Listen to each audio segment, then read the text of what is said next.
同性相關。大家知唔知黑洞係乜嘢？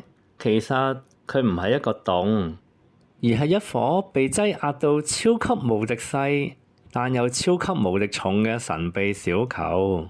為咗讓小朋友都能夠明白，容許我用一個簡單嘅比喻。黑洞就好似我哋喺宇宙裏邊嘅一個超級吸塵機，佢連光都能夠吸入去，所以只係見到黑色，好似一個洞咁樣。不過唔使太擔心，黑洞都離我哋非常之遠嘅，而且只會吸走靠近嘅嘢，就好似吸塵機要靠近啲灰塵先至有用。而我哋每個人嘅心靈深處，其實都有一個冇辦法填滿嘅黑洞。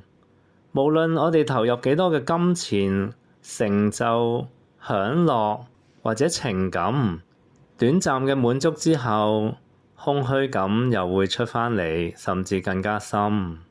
呢個係因為罪令到我哋同生命嘅源頭，即係上帝隔絕起嚟，導致到人心永遠都渴望，但係就永遠都得唔到滿足。不過上帝送咗一份無價嘅禮物，就係救恩。佢差派獨生嘅愛子耶穌基督，為我哋嘅罪釘死咗喺十字架上邊，以冇罪嘅生命代替我哋承受罪嘅代價。耶穌死後第3日，佢戰勝咗死亡，從死裏面復活啊！證明咗佢係生命嘅主。依家我哋只要相信耶穌，罪就可以得到赦免，又能夠同上帝和好，並且活喺盼望之中。死亡並唔係終結，而係永恆生命嘅開始啊！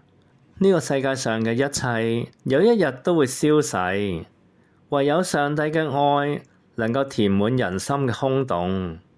約翰福音6章35節記載咗耶穌嘅說話，佢話：我就係生命嘅糧食，到我呢度嚟就唔會再肚餓，相信我嘅就永遠都唔口渴。